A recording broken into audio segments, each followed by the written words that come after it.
Assalamualaikum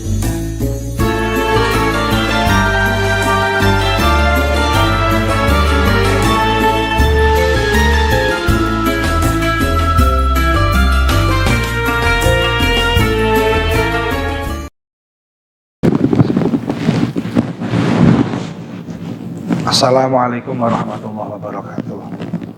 Bismillahirrahmanirrahim. Alhamdulillahirabbil alamin wassalatu wassalamu ala sayyidina Muhammadin sayyidil mursalin wa ala alihi wa sahbihi ajmain, amma ba'du, fala haula wala quwwata illa billahil aliyyil azim.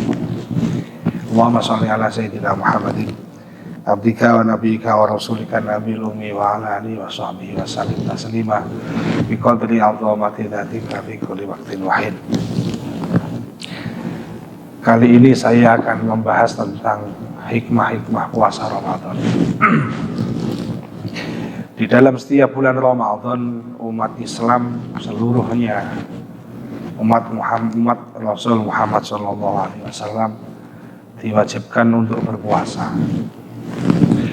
Puasa itu adalah ibadah yang sangat kuno. Bahkan puasa jauh sudah ada sebelum sholat. Bahkan Nabi Adam pun itu sudah puasa. Namanya puasa Ayyamul Bid. Para muslimin rahimakumullah. Sehingga puasa-puasa yang dijalankan oleh Nabi Muhammad SAW adalah meneruskan puasa-puasa yang sudah pernah dijalankan oleh Rasul-Rasul sebelumnya. Karena itu puasa adalah ibadah yang sangat kuno, yang sangat lama, yang ada di dunia ini.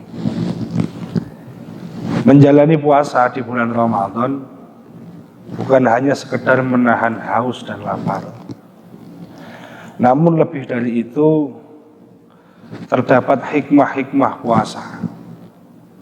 Kita dapat apa toh dengan kita melaksanakan puasa Ramadan tersebut? Ternyata banyak hikmah yang kita dapatkan ketika kita melakukan puasa Ramadan. Yang pertama adalah meningkatkan ketakwaan kita pada Allah. Ketika kita puasa, iman takwa kita akan semakin bertambah. Rasulullah Muhammad SAW bersabda, "At-taqwa hahuna." Takwa ada di dalam dada. Ternyata ketika kita puasa, takwa kita bertambah. Mufassirin berkata, meskipun takwa itu ada di dalam dada, tapi tanda-tanda takwa itu bisa dibuktikan. Salah satu bukti adanya takwa adalah adanya sifat tawadhu di orang tersebut, sifat akhlakul karimah.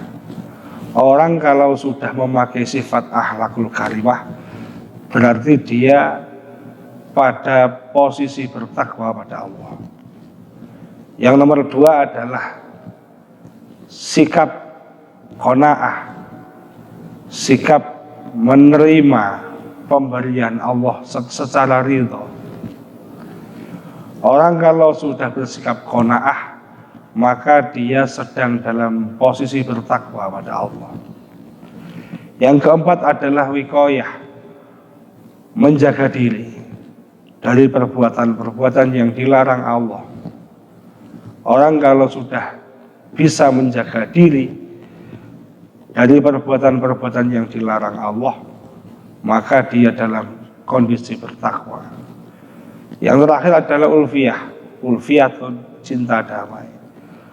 Orang kok senang cinta damai, sama tetangganya rukun, sama keluarganya harmonis, sama orang tuanya baik, orang tersebut dalam keadaan takwa pada Allah. Maka hikmah puasa yang pertama salah satunya adalah meningkatkan takwa. Yang kedua, takwa puasa itu bisa membuat qanaah, bisa membuat kita rela menerima takdir yang diberikan pada Allah. Karena puasa adalah aturan-aturan dari Allah yang wajib kita sebagai orang muslim kita melakukan kewajiban itu karena rela menjalani perintah Allah. Kita dilatih qanaah, dilatih menerima takdir Allah. Yang ketiga adalah latihan mengontrol hawa nafsu. Biasanya kita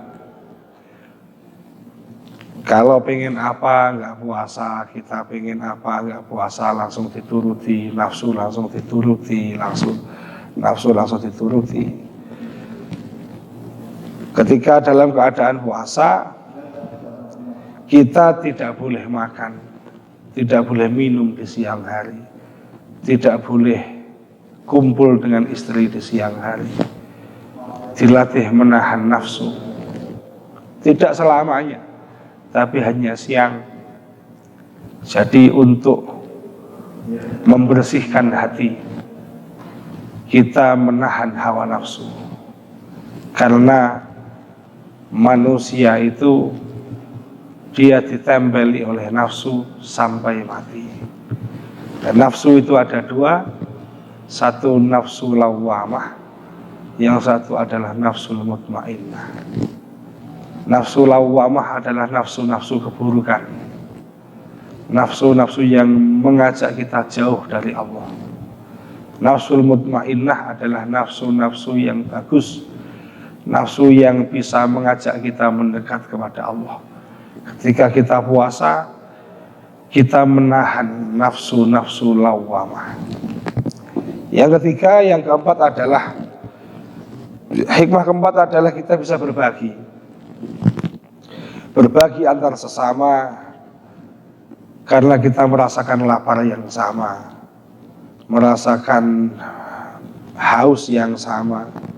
Diharapkan seseorang dapat berempati, dapat peka kepada orang yang kurang mampu. Ternyata kita di hadapan Allah itu sama, kaya miskin sama, tua muda sama, menjalani puasa Ramadan kita sama. Yang kelima adalah puasa itu baik bagi kesehatan jasmani. Rasulullah bersabda, sumu tasihu, jika kamu ingin sehat, puasalah. Maka itu orang-orang dulu kalau dalam keadaan sakit biasanya malah puasa. Karena penyakit itu, kata Mbah Ihsan Jambes, ada datang dari dua hal. Satu dari pikiran, yang nomor kedua dari makanan. Makanan itu yang mengolah adalah lambung. Kalau setahun kita menggunakan lambung kita untuk bekerja terus, ketika puasa lambung itu di lambung kita itu diistirahatkan sebentar, maka itu akan menjadi sehat. Apalagi ditambah dengan puasa-puasa sunnah, sehat. Orang dulu sehat-sehat, umurnya panjang-panjang, karena orang dulu itu ahli-ahli riyadhah, ahli-ahli puasa. Kita bisa lihat di sekeliling kita orang-orang yang ahli puasa, pasti orangnya sehat-sehat. Yang keenam adalah puasa. Hikmah puasa menjadikan kita selalu berusaha menjadi lebih baik. Dalam keadaan puasa, sadar nggak sadar, kita selalu ingin berbuat baik dan menjauhi apa yang dilarang oleh Allah. Karena kita ingin menjadi orang baik, maka secara otomatis kita akan menjauhi maksiat. Karena banyak dalil-dalil puasa bahwa ketika kita beramal soleh di bulan puasa, amal-amal pahala kita ditingkatkan oleh Allah. Maka ketika kita bisa lihat ketika bulan puasa banyak orang berlomba-lomba melakukan kebaikan. Yang terakhir adalah puasa meninggalkan kesenangan dunia. keutamaan hikmah puasa. Yang terakhir, meninggalkan kesenangan dunia, membuat seorang mampu berlatih bahwa ternyata dunia ini tidak selamanya, akhirat yang selamanya. Jika seorang sudah berada dalam titik tersebut, maka dia mampu mengendalikan jiwanya. Selain itu, puasa, seorang akan sibuk memikirkan hal-hal baik dan sibuk mengingat-ingat Allah. Apabila seorang selalu tersibukkan dengan kesenangan duniawi, dengan makanan-makanan yang bisa menuruti semua nafsunya, hati pun akan menjadi lalai dari memikirkan hal-hal yang baik dan lalai dari ingat Allah. Karena nafsu menutupi kita untuk mengingat Allah. Saat diri dapat meninggalkan kesenangan dunia sejenak, saat itulah dapat dikatakan bahwa kita telah mampu mengendalikan jiwa kita sendiri.